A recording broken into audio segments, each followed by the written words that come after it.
Alrighty, whenever you're ready, go ahead. Easy Ed Ruth, this is Steve Jewin from MMA Mania. How are you doing tonight? I'm doing good. Yourself?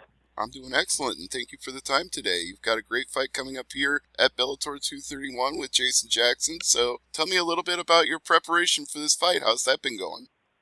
Just been in the AKA, just putting in a lot of sparring time. Getting in the cage a lot. Just kind of been brushing up on a lot more technical areas. Well, you've certainly got time and opportunity to do that now that you've signed a new multi-year extension with Bellator. So congratulations on that. And how does it feel knowing they want to keep you around for the long haul? It feels good. You always hear about those guys who get laid off from their job, but they never see it coming. So it's kind of awesome to know you're good for a while. Absolutely. And I felt like it was earned, too, since you went out and had that great performance against Kichi Kunamoto. So with that fight with Kichi Kunamoto, did you expect to go out there and dominate him the way that you did? I didn't. I just kind of stuck to the game plan, just go out there and just chip away at him little by little, just chinks in the armor until it breaks apart. Is that kind of the same strategy you got going in here with Jason Jackson then? Yep, just want to go out there and find the areas where he's weak in and just keep hitting those. He doesn't seem to think he has any weak areas because he calls himself the ass-kicking machine. I mean, like, we all got to see ourselves some way, We all got to see ourselves as some type of ass-kicking machine. That's true, but at the same time, I think to myself, nah, I saw you on The Ultimate Fighter, and you were the one getting your ass kicked, not doing the ass kicking. I did see that one too. Not gonna lie. And then he was on Tuesday Night Contender Series, and it didn't go any better. It's like every time he seems like he's going to get his big break, it doesn't happen. Well, I got to make sure it doesn't happen again. So I'm trying to feel bad, but hey, it's business. Absolutely, and hey, it's good business too because you're getting to share another card with fellow Penn State alum Phil Davis. So how exciting is that? Oh, it's real exciting. It's always cool just to kind of see how our careers are just kind of going side by side, just running parallel to each other, and I always try to keep up with him.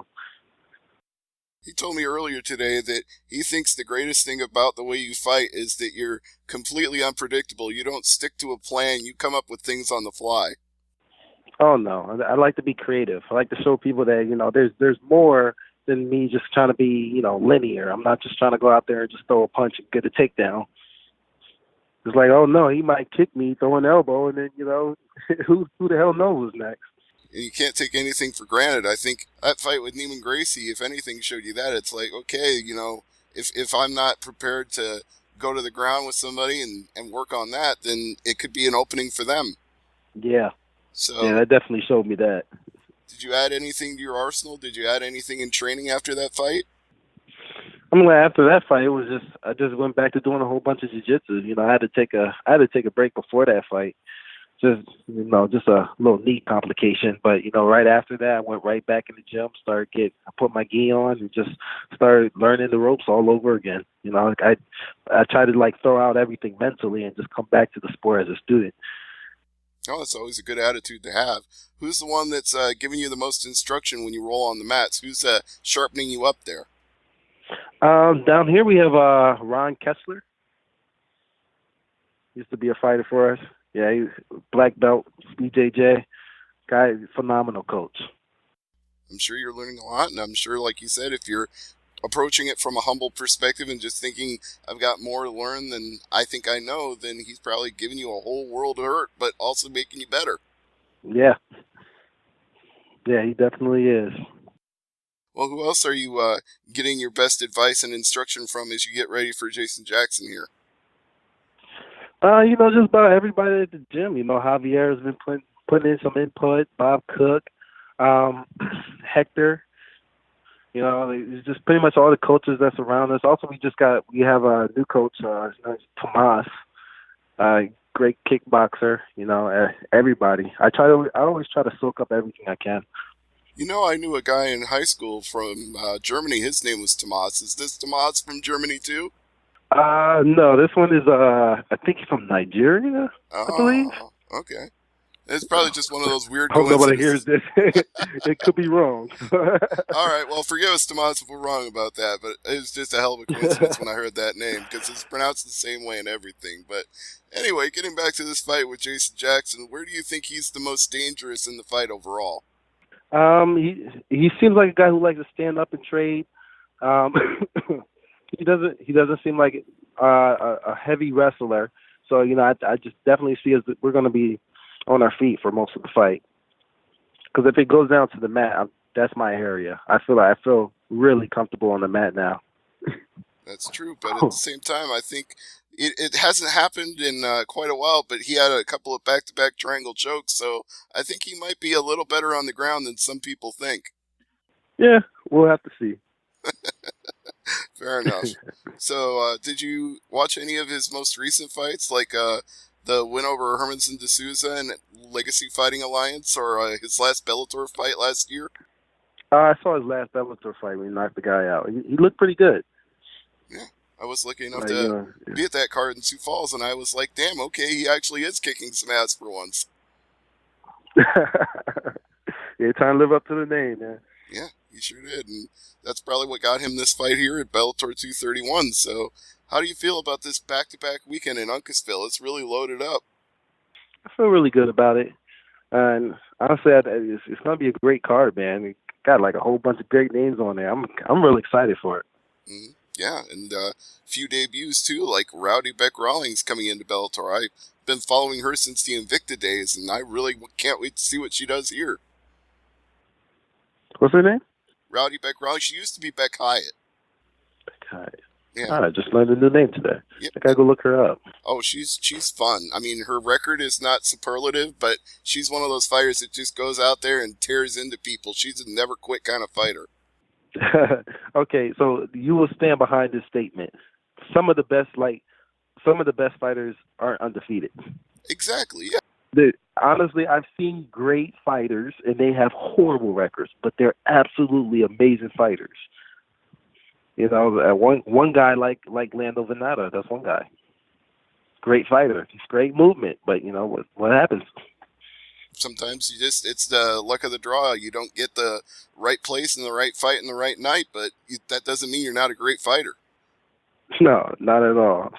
The fact that you stepped in the ring means you're a fighter, pretty much. Absolutely. Oh yeah, I can't agree with that more because I'm middle-aged and gray-haired, and I'm not stepping in a cage anytime soon. What, man? You don't have a bucket list? I mean, if I had a bucket list and I could get in there with somebody that wouldn't totally mop the floor with me, maybe. So, anyway, with this card, with this fight, with this upcoming opportunity you've got, who do you see next after you get the win over Jason Jackson?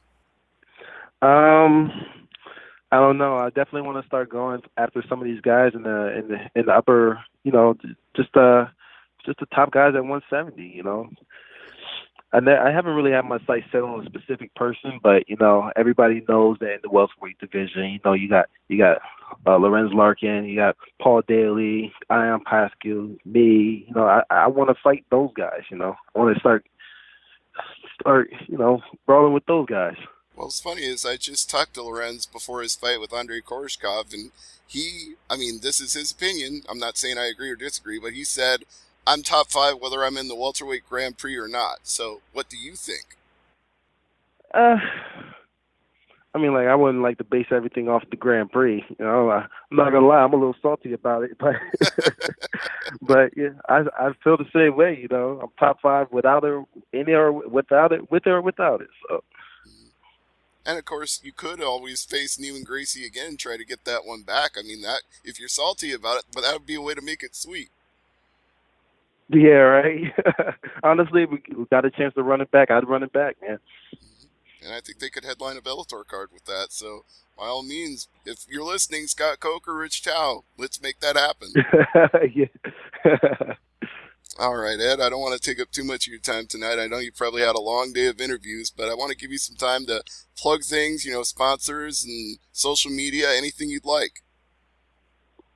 Yeah, make sure you guys check out Black MP Living Water, Lactico, Oak Grove Technologies, also Yeah, I forgot one. Darn. But anyway, my Twitter handle is eruth67. Also, my Instagram is edruth67, and Facebook is eruth67. If you guys want to find me. All right, follow him on all of those places on social media, but most of all, follow him in the cage at Bellator 231 as Easy Ed Ruth takes on the ass-kicking machine, Jason Jackson, but hopefully he's the one kicking ass. Ed, thank you for the time. No problem. All right. You have a good one. You too, and thank you, Dan, as well.